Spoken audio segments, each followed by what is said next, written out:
This Choircast podcast is brought to you by Inking Christ, a theological approach to tattoos by Dr. Justin Scoggins. This book is an invitation to view tattoos not as marks of rebellion or mere decoration, but as sacred symbols that narrate the story of one's faith and life journey. Dr. Scoggins' aim is to inspire believers to embrace the artistry of tattoos as a legitimate and meaningful form of worship, reflecting the beauty and love of Christ in a unique and personal manner. Pick it up today on Amazon.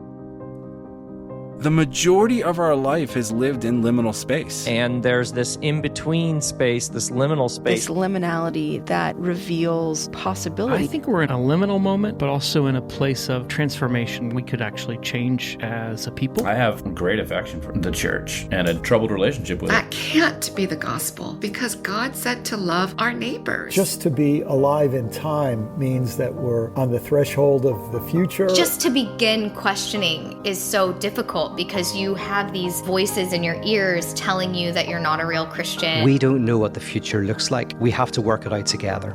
Welcome to the Liminal Living podcast, where we have conversations with those who are going through dark nights or deconstruction. Well, Liz Grant, welcome to the Liminal Living podcast. It's great to have you on my screen today. Thanks so much. I'm delighted to be here. Well, we had a little bit of rescheduling that needed to happen, and I was very thankful for your flexibility because I had some big projects going on. But we finally made the connection today, and I'm pretty excited for this conversation. Yeah, me too. All right. Well, I was kind of snooping around on your Facebook profile a little bit, and I saw you posted something about being a birth doula, and that is something that I know the concept, but I've never actually talked to one. So this is pretty cool. Like what went into you becoming a birth doula? Like what is yes, that is for me. Yeah. Well, it started with having babies first, because one of the things that's fascinating about the whole experience of becoming a mother biologically, there are plenty of things to learn about becoming a mother or just being a woman. I think when I became pregnant, I realized I knew almost nothing about pregnancy and childbirth. So during my first pregnancy, which was 2012, I was pregnant with my daughter, and I just started learning. I mean, I did not know hardly anything about, how does this process really go? And part of that is, women don't really talk to each other about it until after you've been through it. So that's kind of just it's like a taboo to address beforehand. So it wasn't something that I had ever talked about with friends or anything. So, after my birth experiences, I became very obsessed with the whole process. It just was such a fascinating process for me. I had 2 home births, which again is very strange. But I tried out an OB and felt really anonymous. I just really did not like the experience. I mean, I felt like this was a huge formative experience for me, becoming a mother, bringing a child, another human into the world. And so for me, I think I felt like I wanted this to be personal. I wanted it to feel like I was moving from one reality to another, one identity to another. And that meant I wanted this kind of relational, unique experience. So, for both of my births, I mean, this is probably more information than you want, Tom, but for both, I had an inflatable tub in my living room, and was a big motivator for me because I just wanted to learn more about the body. I wanted to learn more about other people going through this experience. And I ended up, when my son was 9 months old, I went through a training process to be certified as a birth doula, where I could go to the hospital with other women. It was like a 9-month process of certification. I did it with one of the largest doula organizations in the U.S. It's called DONA International, Doulas of North America. That's what that stands for. And it's an organization that's been around for a long time, but I think in probably the past 20 years, there really has been a boom of doula care in the U.S. And part of that is several health organizations doing studies to find that doula care actually makes birth safer and cheaper for insurance companies. So safer for women and babies, but then also cheaper for insurance companies, because often doulas are very creative. We find other ways to help women have babies other than cesarean sections, which are very expensive. It's basically abdominal surgery, and surgery is just expensive. It's expensive. And doulas sort of walk through the process of birth with a mother, and not just with a mother, but with a whole family system usually. So I really enjoyed doing kind of psychological work with people beforehand. I'm not a therapist. I was not trained as a therapist. I'm just a very curious person. And so my job was often to kind of help people think through their own experience, and often to kind of get in touch with their own curiosity, to say, what actually are you curious about with birth? What are you fearful of?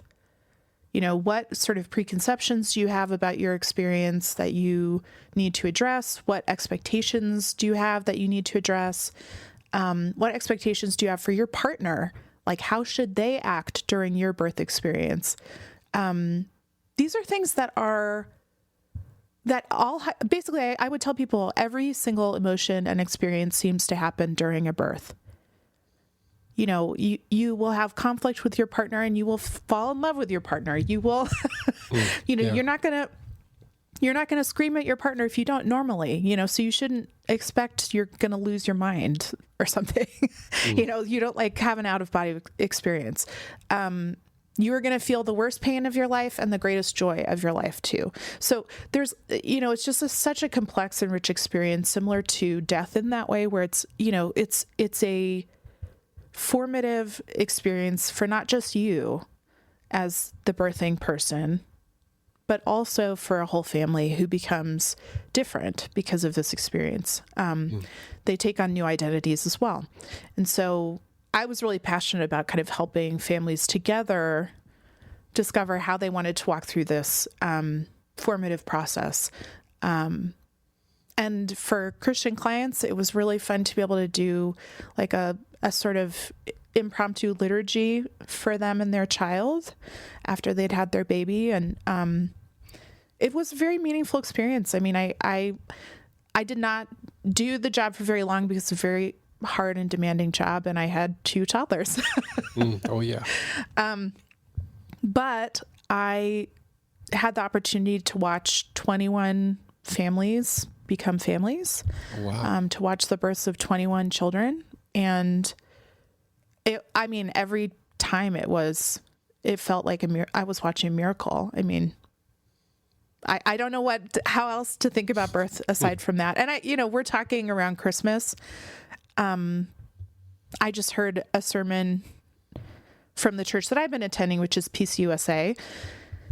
And the pastor was talking about how the word handmaiden that Mary often, it's normally translated handmaiden. I'm the handmaiden of the Lord, she says, when the angel comes to her at the Annunciation to tell her she's pregnant. She says she's the handmaiden, but also that word can be translated doula. Oh, that's interesting. Which I hadn't heard that before, and blew my mind as a former doula. Yeah, that is quite interesting. I think something about kind of the agency that doulas offer to clients, like I see some interesting correlations there between the story of Mary and the impregnation by the Holy Spirit, and then the birth of Jesus. There's some very interesting overlaps there between kind of what it means to become a family, what it means to kind of enter the world. The connections the pastor drew from the pulpit were, she is the doula of Mother God. And I find that very compelling. I find that to be a very compelling image. But I think, birth is not something you're going to hear typically preached from a pulpit. Yeah, they're occupied by men most of the time. And it can get graphic, Mm-hmm. But I think I just really loved being on the kind of the edge, that special kind of thin place. That's really interesting that you refer to it as a thin place, because that's a Celtic liminal zone kind of a thing. Mm-hmm. Now, I'm on the other end of the spectrum where I do a lot of funerals. I've done 30 this year. And like you're saying that, you're helping people find new identities. And it's like, I'm helping people find new identities after the loss of somebody. How I do a funeral, I walk people through the grief process, and, this is going to be different. It's a big shift. It's a big change. And it's funny that you mentioned experiencing all of the emotions at once. I actually say that at a funeral, that grief is like being in the room of a family reunion where everybody's talking and nobody's listening. And it's like, I don't know who to listen to or what conversation to focus on. I was like, you got all the emotions inside of your chest right now, like all talking at once. And that's the hard part about the early stages of grief. And then later, as the years go by, they kind of take their own turns and one at a time. And so that's really interesting, because I'm seeing some correlations between the kind of you're on the front end of things and I'm on the back end of things. Now, absolutely. There's definitely correlation there. Mm-hmm. Yeah. Well, what kind of soil did your life come up out of, and how did faith play a role in that? I like that question. My family, we are white American evangelicals. I mean, just all the way through. My grandmother, we actually just celebrated her, the 5th year of her passing, celebrating her life. And she is really the matriarch of our family. Both my parents, their fathers died when they were young, when they were children. And so, the mothers in the family had to play a unique role. And in particular, my grandmother Ruth was really a matriarch. I mean, she was Catholic initially and then converted to evangelical Baptist, born again, whatever you want to call it. She probably would have said born again, and was converted by her children. So my mother and her twin sister and her stepbrother, they actually converted their mother.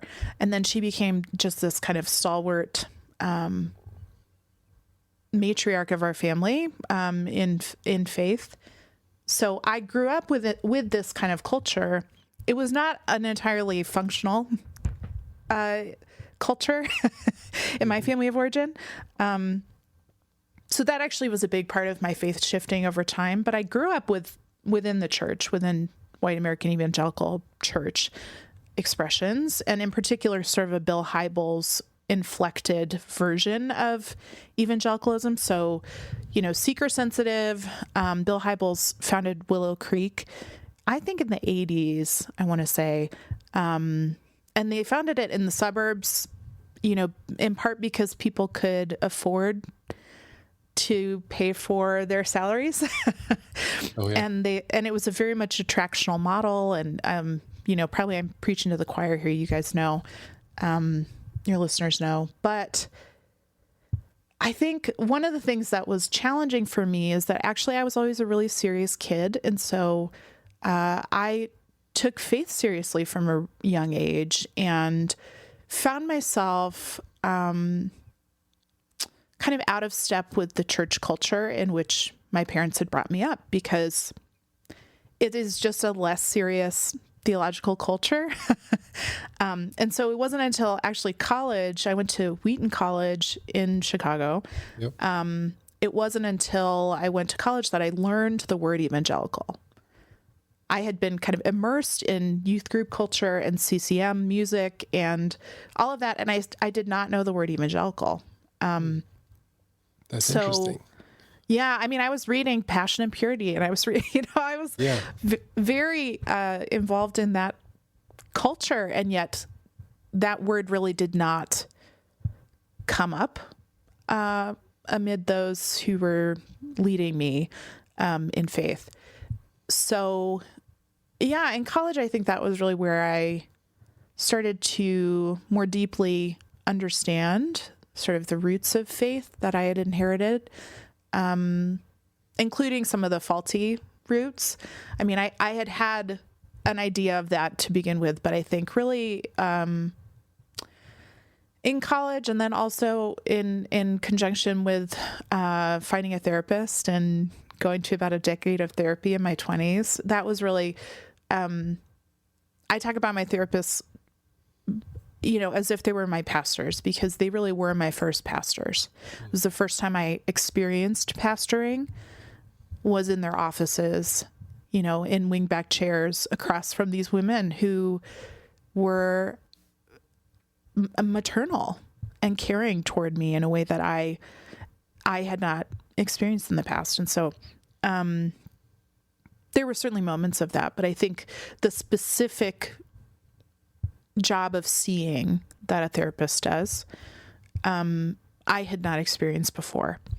And so I think that was really dramatic for me, and really kind of working through my family dysfunction was what led me to, deconstruct, or whatever we call it. I mean, led my faith to change and become more progressive and potentially heretical and all, all those things.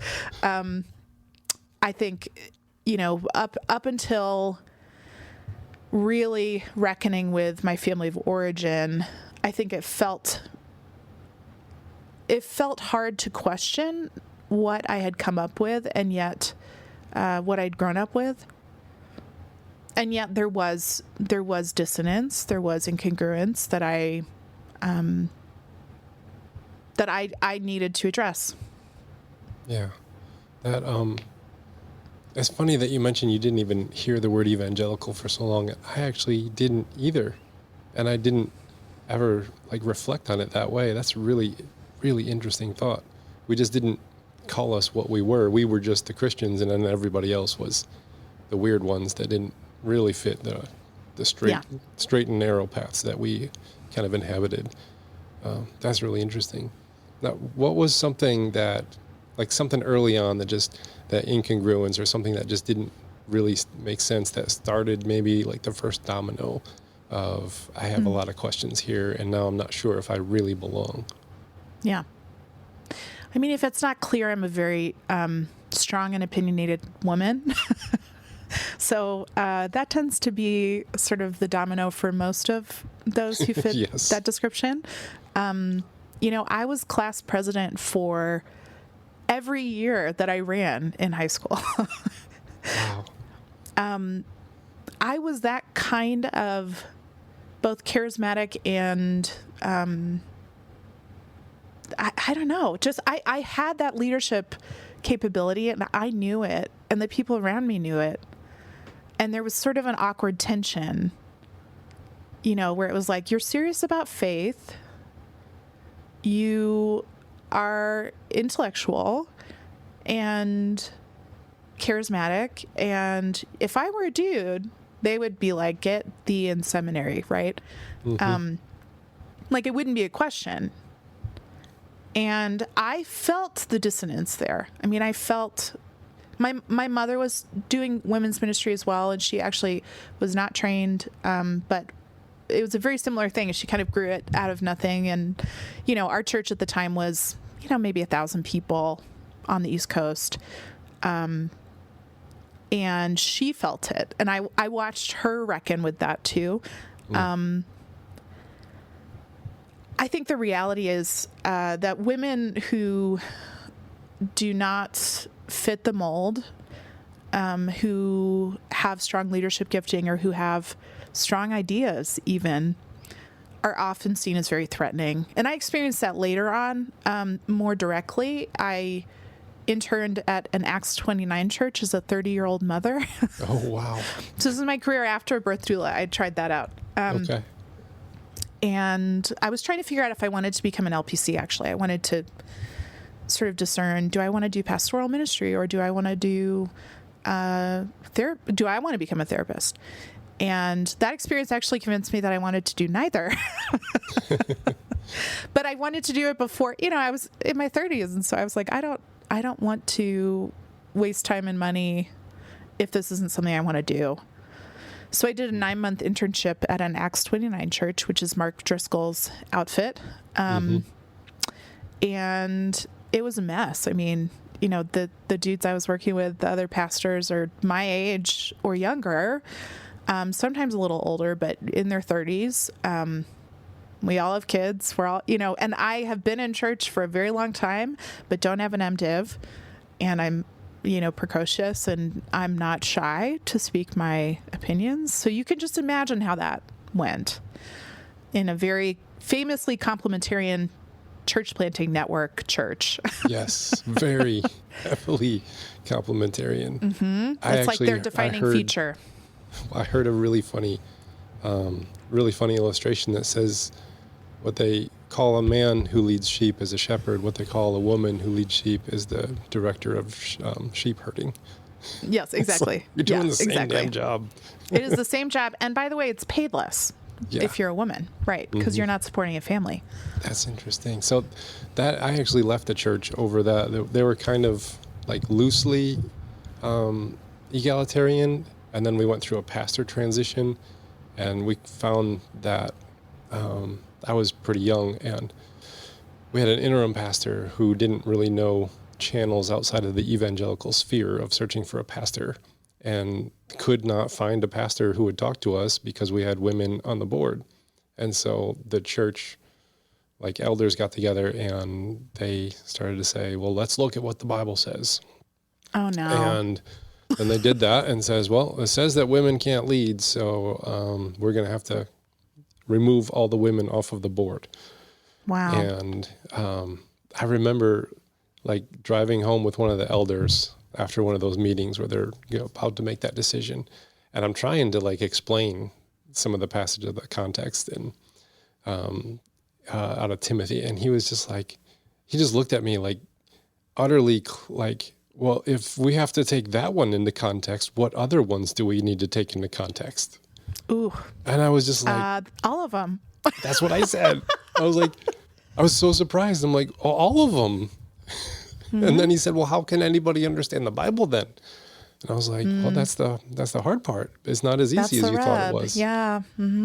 Oh man. So that was kind of like a first domino. Like I am a woman with strong voice, strong leadership skills, and no place for me here. Like, how did you find a place? Where did you go? I think I was, because I was so devout, a devout evangelical. I found sort of sideways opportunities. I used my gifts in sideways manners. So I worked with youth for one. So I was an intern in the youth group. In this Acts 29 church, I was counseling women. And I made it clear to them, I am a lay counselor. Please go see an actual therapist. I am just here to kind of pray with you and be with you. And for them, it was, they're going through divorces or addiction in their families or et cetera, and so I was supporting those women who were not being supported otherwise, right? Because in this church, there weren't actually people for them to go to. And because it was so complementarian, they actually didn't feel safe with the men. Whether or not they would have said it like that is another question. But, who is going to go, what woman is going to go to an elder and describe the marital rape she's experiencing, right? Like, that's just not ever going to happen. So I did that. Even in college, I was on the discipleship team. I just was doing things that were off the beaten path from the get-go. I just was using my gifts. I just felt like these are things that I need to use. And then I started writing. That was, I studied creative writing in college. And I knew, like, this is the direction I need to go. So it was confusing to me, but I also felt a real sense of, I think, purpose. Like I felt like the Spirit of God would not give me these gifts for no reason. And so regardless what the scriptures say, even when I couldn't understand and couldn't kind of quite square my understanding of the scriptures with my own giftings, it was clear to me my gifting and experience trumps the scriptures. I mean, I don't think I would have said it like that, but that's how I lived. And it was very apparent to me, like, these are gifts from God. I will steward them. That's nice. That's really cool.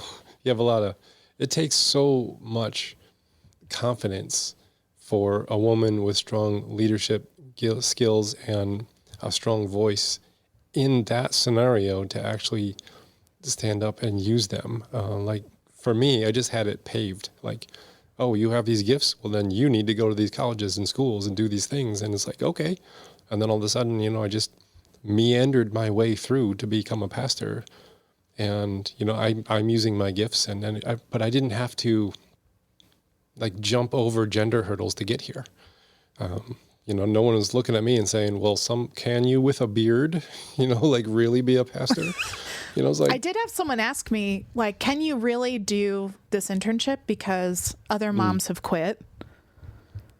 And this was at the Acts 29 church. I actually emailed them after that one. And I was like, hey, I just want to let you know that this happened and that you will get sued because in employment law, you cannot ask this.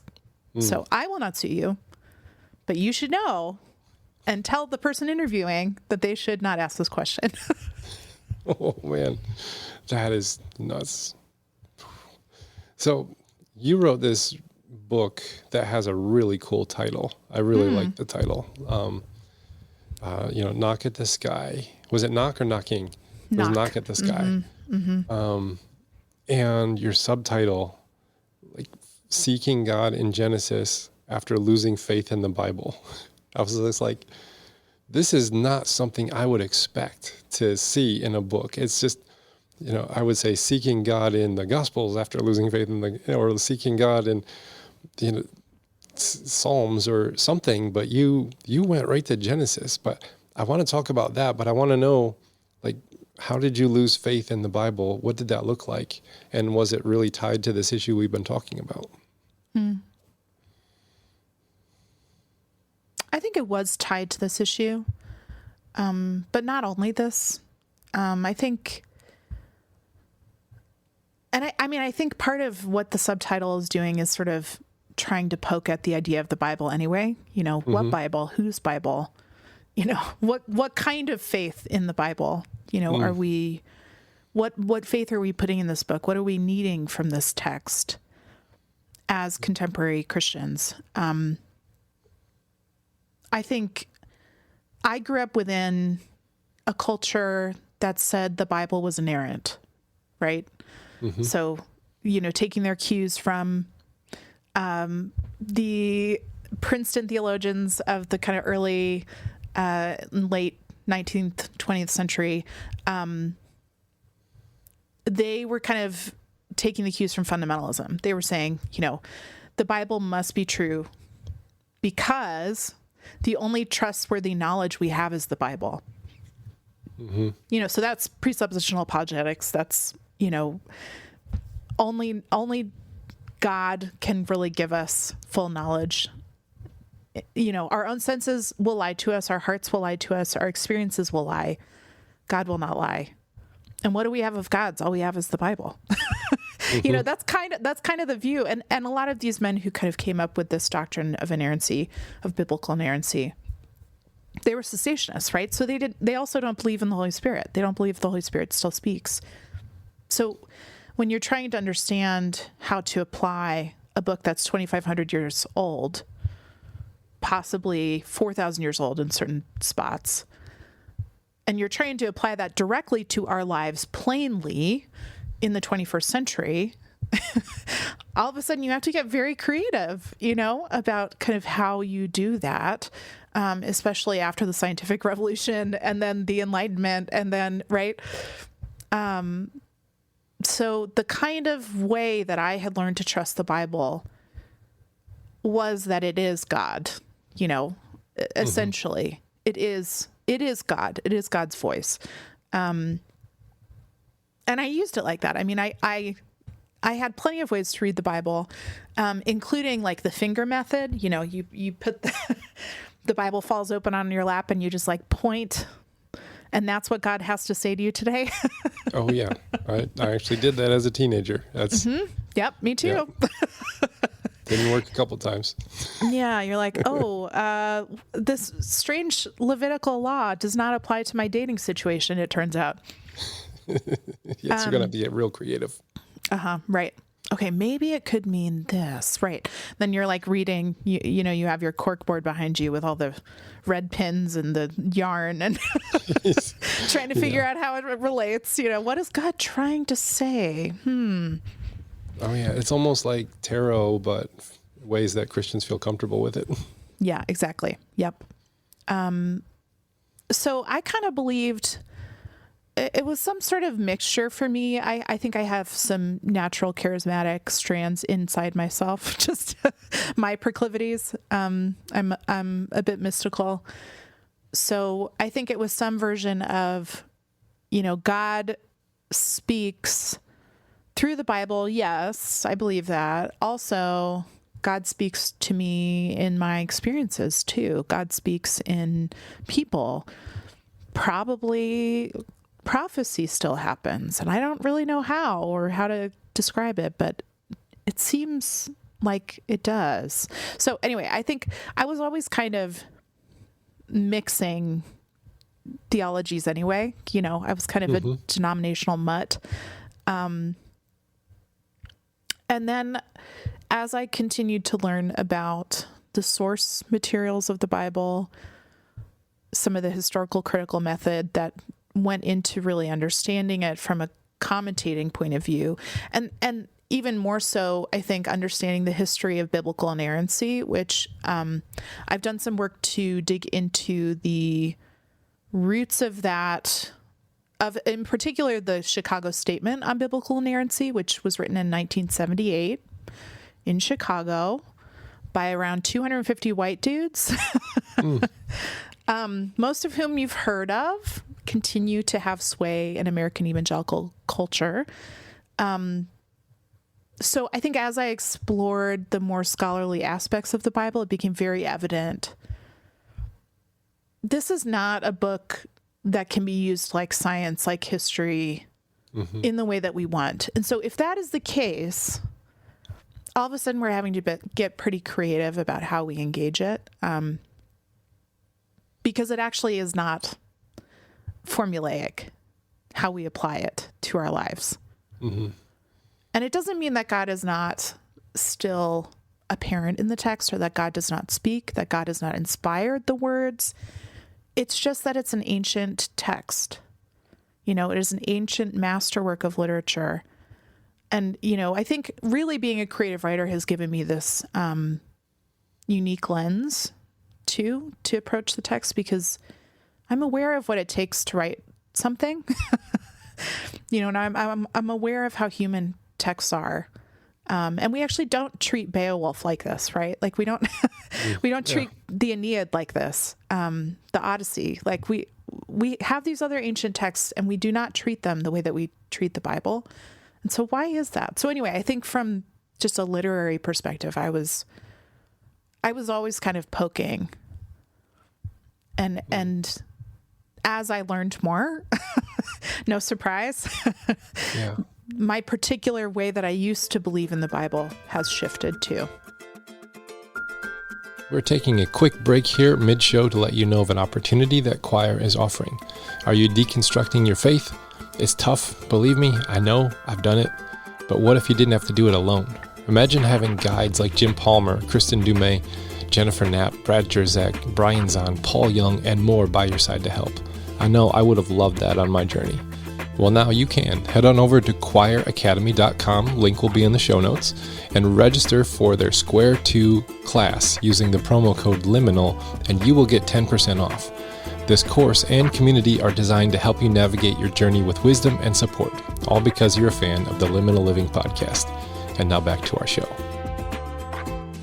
Yeah, I've always had a fascination with the Bible. When I was like 17, I wanted to just dive into it, and I got a concordance, and I'm like, what are these funny squiggles? Oh, that's Greek. So I taught myself the Greek alphabet, and at 17, and I'm like writing all this Greek stuff, and then all of a sudden I'm diving into original languages, and it's like, whoa, this is much different than. So I was always a nerd about it, but I had that fundamentalist upbringing that, intellectualism is usually the doorway that you exit from fundamentalism. Yeah. Mm-hmm. Because if you really look hard, a lot of the way that we hold the faith is like a medieval contextualization of it. And then you get these statements in the 20s, the fundamentalists, and they just want to double down on medieval fundamentalism or medieval theologies. And it's like, well, the world is changing really fast. And it's like, we can't really maintain control over all of that. But I grew up with that whole young earth creationism, and this is literal and all that kind of stuff. And it all stems from the book of Genesis. So I totally understand why you went to the book of Genesis to kind of, work your way back into understanding something. But what are some things that you found in the book of Genesis that really helped reshape what the Bible is and how to read it? Well, it was really interesting to actually try to understand the scrolls that make up Genesis. And sort of, I think, so I did a lot of work to try to read the book differently than I had before. So part of that was I wanted to put myself into sort of surrender that happens with great literature, where you sort of give up needing to know if it's factual. You kind of give up some of the questions of historicity. Like facts just matter less. You just surrender when you read a story, right? Mm-hmm. So I kind of committed to doing that as I read. I also wanted to read as a creative writer and not as a commentator or a theologian, which I am not. I do not have an MDiv. I am not qualified to do this work. Well, the Orthodox Church only has 2 theologians in all of history. There you go. Okay, all so right. There you go. None of us are. And I think, so I wanted to approach it very truthfully as I do, which is at the level of words and themes and characters primarily. So more so than kind of what does this mean for our lives, I wanted to approach it as a story and kind of understand from that perspective. I also wanted to understand God from the perspective of these characters who encounter this deity, who makes like first contact with them. God is the one always making first contact, right? Like an alien. And these humans are trying to make sense of this invisible being that appears to them. There's some sort of kind of break in the supernatural and material realities. God enters in some way, and then these humans have to decide what to do with that entrance. How do they interpret it? How do they respond to this deity, to this voice mostly that just appears out of the blue? And so I wanted to try to encounter God that way too. So I did not want to bring in, as I read through it and wrote through the book of Genesis, I did not want to bring in much of the New Testament or much of kind of my understanding from outside the book itself. So I wanted to stay with Genesis as much as I could. So I think it helps to know kind of the framing of like where my mind was when I approached, because I was not trying to actually solve the questions of cosmology or historicity. Like those were not questions that I had. I was very interested in understanding where the Genesis scroll came from and sort of describing some of the methodologies of even making ancient literature. So there's a whole section where I talk about, the complex processes that go into making scrolls and ink and, the level of commitment that ancient peoples had to have to a text to continue to pass it down the line across generations so that it eventually reached us, that it reached far into the future. The level of commitment is so much higher than we assume in our time because of the access we have to printing and paper and inks and, just the ways that we have mechanized creating works of literature. It's very hard to conceptualize just how much commitment was involved. But of course, it took months to write a page, to create one scroll. It would have taken months and years, to make the papyrus by hand with reeds, and you're weaving the reeds together and you're gluing the woven reeds together with resin. And then you are bleaching the paper you've made. And then you get to the actual writing, right? You have to crush minerals for ink and find an appropriate reed for your writing implement. And then you start writing whatever maybe the king or the monarch wanted you to say.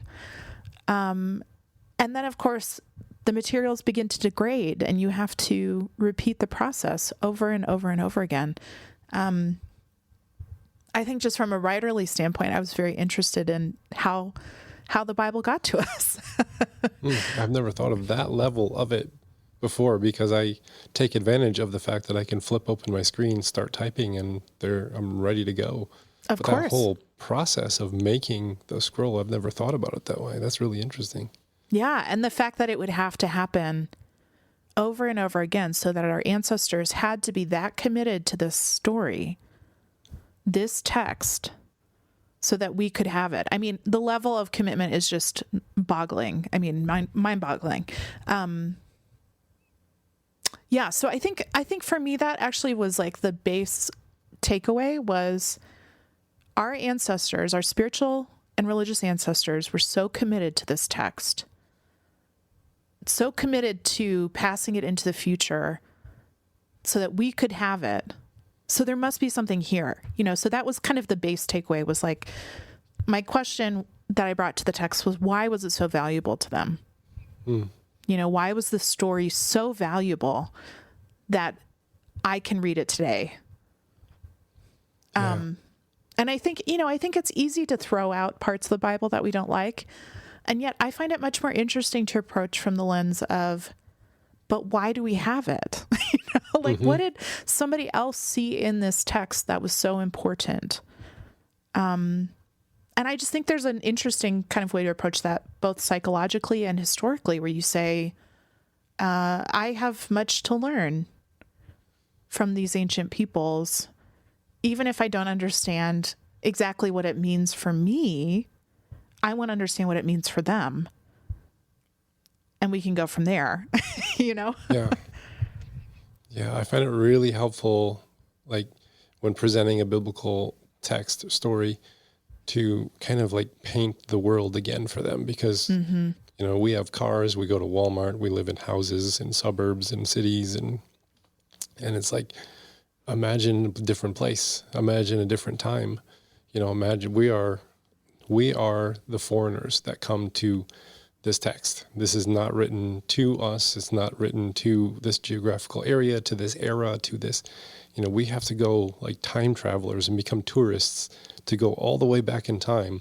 Imagine what it's like to be in a different part of the world at a different century, in a different culture, and then see what we can learn from that. And just trying to repaint that picture is, I think, like, it's really difficult for some of the Old Testament passages because we're not 100% sure when they were written and who they were written to or for.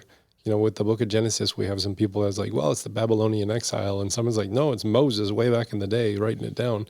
Do you have any of these origin points for who is receiving the book of Genesis? Like some interesting findings about who might this be for and at what time that you found? I'm just going to tell you, I didn't spend much time there. I really wanted to spend time with the actual story. So I spent much more time with sort of the characters than I did even trying to figure out the historical background, because I think so much of our exploration of the scriptures is focused in that place of historicity and fact, like fact finding, because we're trying to really nail down, what is the exact history of this? What can we trust here? What is certain about this text? And I'm just more interested in the fact that the text is here. I wanted to spend more time on, okay, what do these characters mean? This is probably one of the most psychologically diverse and rich texts that we have from the ancient world. It's a huge library, a collection of writings from different people, different characters, different times. And so we really have this really unique compendium that we can draw from to understand who these humans were. And in a sense, it doesn't matter to me, at least as much, which humans they were. It matters more that like my ancestors have given this to me. I don't know if that makes sense. I'm following you. Yeah. I also felt like, there's so many people who do that good work of drilling down into the details of this. Like I found these fascinating researchers in Israel who probably a few years ago had done an MRI on the scan of a scan of the scroll of Isaiah from the Dead Sea Scrolls and discovered that there were two different handwritings. There had been two hands that had written the Isaiah scroll. And of course, that's fascinating for so many reasons, right? Like we kind of want to know, who are those hands? Whose hands wrote this? And there's, we probably can't ever know that. And we can't, of course, go back to the original even of our Bible. There is no original Bible. We just have these like fragments passed down to us, or these scrolls passed to us from different communities who viewed this as valuable. And yet it's fascinating that there were even two people involved in the copying of the one book, right? I just think there's so much we can learn from like how this was made, the craft of making the Bible, beyond even sort of what it means or what the real kind of history of it is. So like most of my time I spend with the story. And so I spent a lot of time in the Jewish Midrash, trying to understand sort of the white parts of the scripture. So the blank parts, the parts between the words, between the sentences and paragraphs that we have. So for example, why does Abraham listen to God when God's voice appears and says, leave your home? The King James says it like, get thee out. It's the King James version. Hold on a sec. For some reason, my phone is coming through to my computer. Okay, there we go. So the King James is get thee out, which I love the forcefulness. Yeah. I think so if clear. It was like GTFO, if the kids would say. Exactly. That's what it is. And then Abraham rolls up his rugs and caravans out into the desert with all of his people, a big train of people with him. And so the rabbis want to know why. They spend a lot of ink trying to figure out why. And I think, what's interesting about it to me is that it's this ongoing conversation that we as Christians have almost entirely excluded ourselves from. I mean, you could ask most pastors and they have no idea even how to touch the Midrash, let alone, find it online. I struggled to find it. I took probably a month trying to find my sources within Judaism to figure out where are these weird stories I've heard about. I know there are these myths that have accompanied the text. I know there's, hundreds and thousands of pages of writing about Genesis that has been done by these rabbis. Where is it? And it took a very long time to even find because the ways that sort of the spiritual streams I swim in, it's like we do not reference them. Like we don't have easy access to this wisdom. And so I did a lot of kind of digging to figure out, what have people said about this text over time? Like what has it meant to other people? I was sort of the literary critic going, what does the text mean to people? What does the story mean to people over time? And that to me is probably a more, just because of my temperament, a more interesting question. Yeah, I don't know if that answers your question, to be honest. I feel like there's so much to say around this text. I really just wanted to sit with it. That's just a different way of approaching the text. Like the way I grew up approaching the text is a conglomerate authority, and it's all, I didn't know what to do with a lot of it, but I just figured this is the word of God given to me to tell me how to behave in this world so that I don't go to the bad place when I die. Right. And like, it's a conglomerate authority and you just take it at face value. And then you are like, well, why don't we, take the Leviticus, where you shouldn't blend cottons with, linens, and why aren't we taking that at face value? But then we're taking some other things at face value just right off the page. It's like, I ran into a concept from Trey Ferguson, who wrote Theologizing Bigger. And on his podcast, I'm a big fan of him. Oh, are you? Yeah. He's coming back on the show really soon. I'm excited. But I ran into the concept of inerrancy being a form of white supremacy that I was just like blown away. When he was on the show last year, I talked about that with him. I'm like, you blew my mind when you talked about this. Yes. Like, wow. Because it was just a conglomerate authority. But then you asked the question, well, then who got to cherry pick the parts that mattered the most? And then combine it into a way of thinking, a systemic way of this is now what it is, what it's about. And then we'll turn up the volume on these ones and turn down the volume on these ones. But we won't say that we did that. And then, as you said, 1978, it was how many white guys? 250. 250 white guys get to decide. It was invite only, and there were 8 women, and I believe, 13 women and 8 minority theologians involved. And that was after the fact. That was after the fact. That just really solidifies it even more. Like, there's a way of thinking about the Bible that is correct, and we white guys understand that. And then if you want to be in the club, you can bring your perspectives as tag-alongs to the perspective that we have declared is the way. And that's when I saw it that way. I could not unsee it.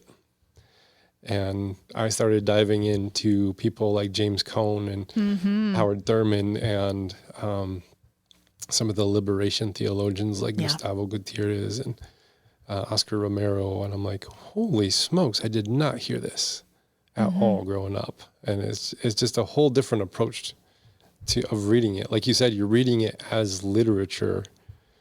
That is cool. Now, if you're reading it as literature, who was your favorite character that you found? That's what I want. Who's a favorite character or story, if you want to go that route? I mean, I love the character of Hagar.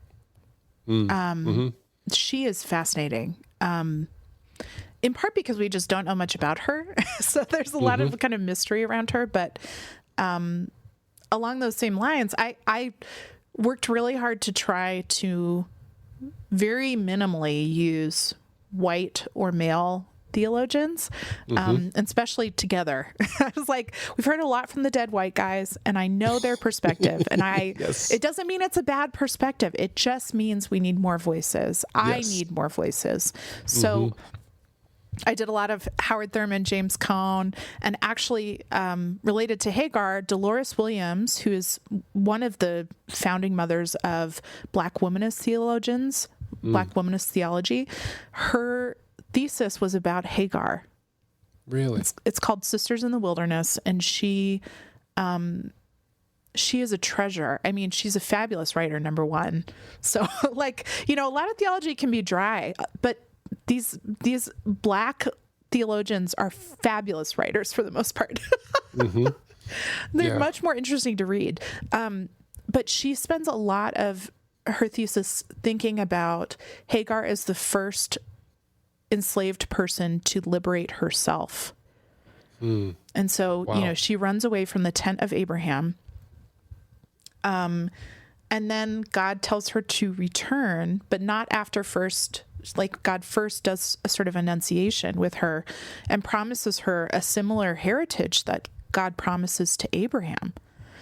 And so you see this kind of fascinating, that's such a difficult story in many ways, because why does God tell her to return? But one of the things I learned from Williams was that she's pregnant when she runs into the desert, and the desert is not a place for a pregnant body. You are not safe in the desert when you are pregnant and you've run away with no food and no water and no resources. So God actually sends her back so that she will survive.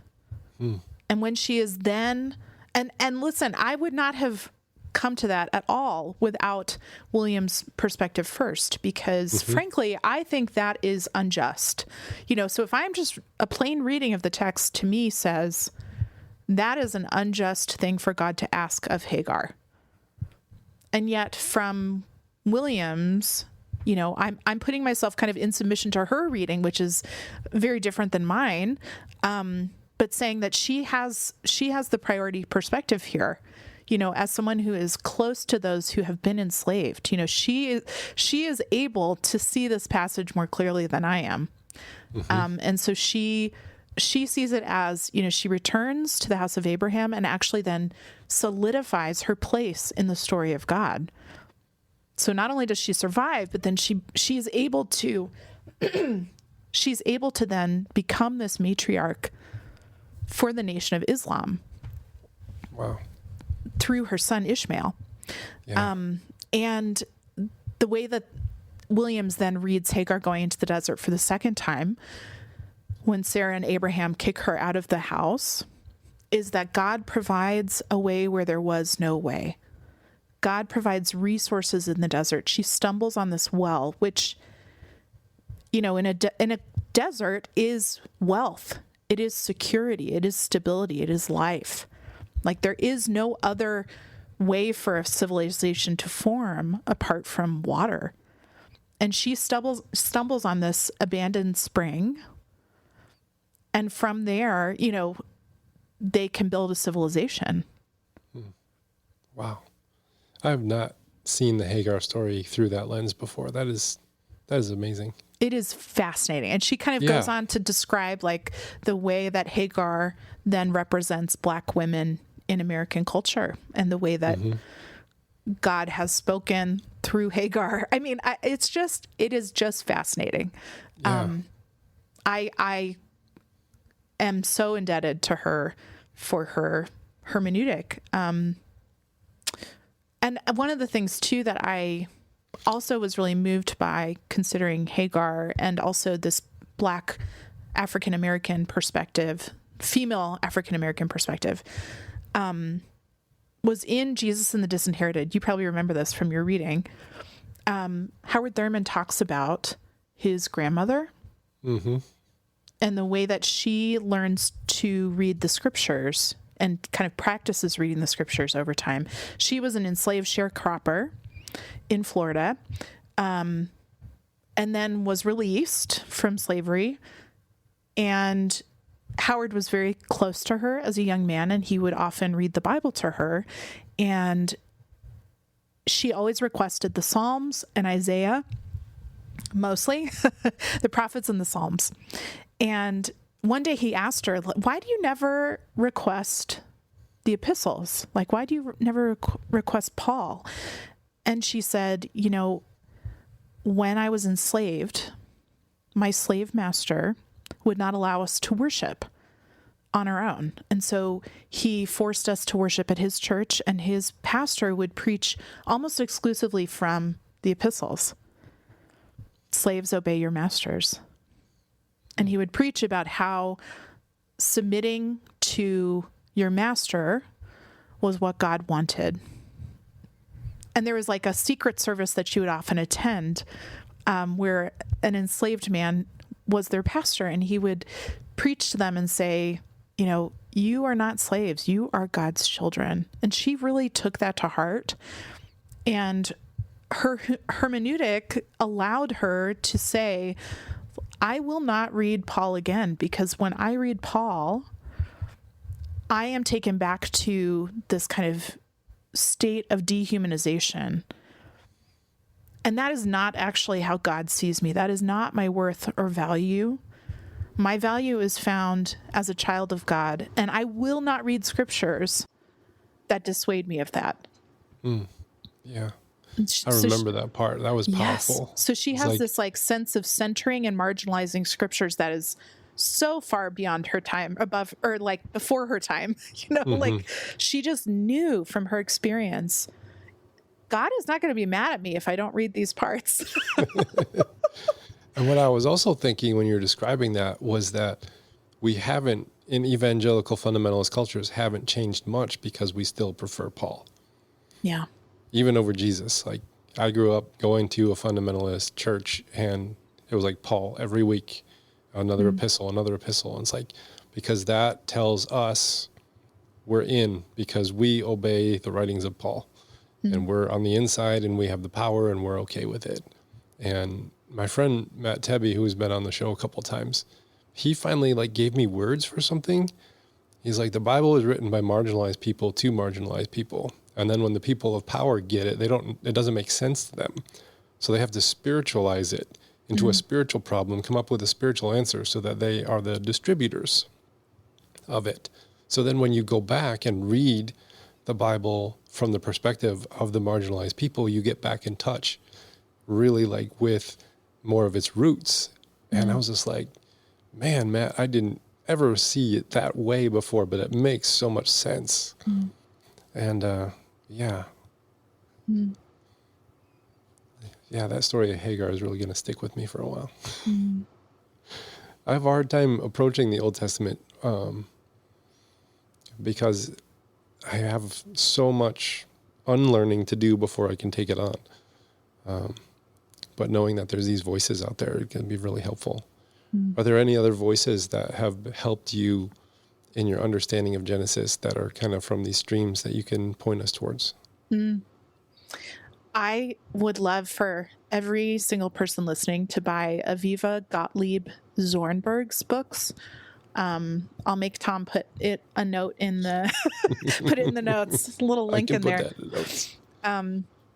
She is a Midrashic scholar, and she is phenomenal. I mean, she reads the scriptures with this sense of, and really the Torah with this sense of Midrash in her head, but then she brings Freud to the text, and she brings, and these are commentaries. She's just, the way that she puts it is she is trying to see what can be said about the Bible.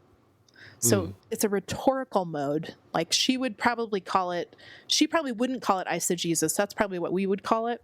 But the way that she approaches it is just to kind of let the text breathe. So she's just trying to bring other voices to the text. And I took a lot of inspiration from her methodology, even though actually my book is an interdisciplinary commentary. So I bring in a lot of storytelling too. It's not just, it's actually more kind of creative nonfiction than it is commentary, I think. But hers is straight commentary, and she goes through the Torah. So her name again is Aviva Gottlieb Zornberg.